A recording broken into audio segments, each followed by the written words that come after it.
ఇది ఎప్పుడైతే రక్షణ పొందుకోగానే అపవాది మీకు ఎంటర్ అవుతాడు.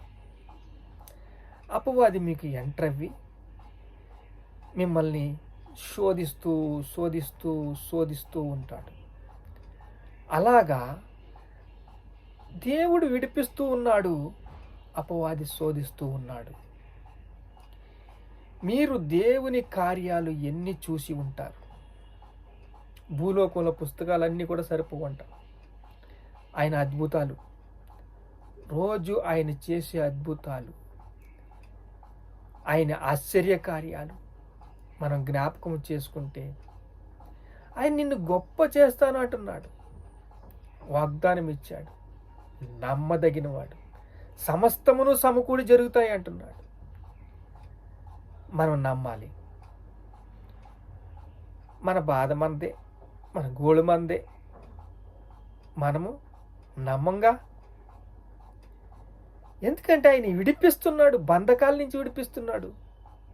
మేము పోరాడుచున్నది ఆకాశ దురాత్మ సమూహములతోనూ, ఈ లోకనాథులతోనూ, ప్రధానులతోనూ, అధికారులతోనూ అని ప్రార్థన చేస్తున్నాం. ఎందుకంటే సంఘమంతా ప్రార్థన చేస్తుంది. పేతురు పడుకున్నాడు శుభ్రంగా.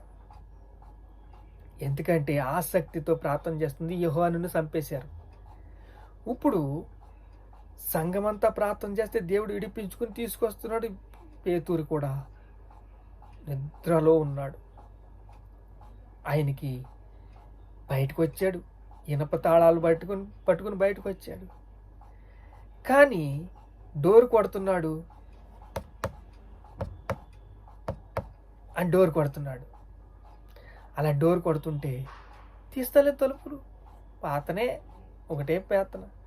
అందుకే మీకు దేవుని ప్రేమించిన వారికి, దేవుని ప్రేమించే వారికి సమస్తమును సమకూడి జరుగుతుంది. తన సొంత కుమారుణ్ణే ఇచ్చేసాడే, మనకి అడిగిన ఇవ్వడా? ఇస్తాడు, శ్రేష్టమైన ఇస్తాడు. ఆయన మనల్ని ప్రేమిస్తున్నాడు. సులువుగా చిక్కులు పెట్టే పాపాలను విడిచిపెట్టాను చెప్తున్నాడు. సులువుగా చిక్కులు పెట్టేస్తాడంట.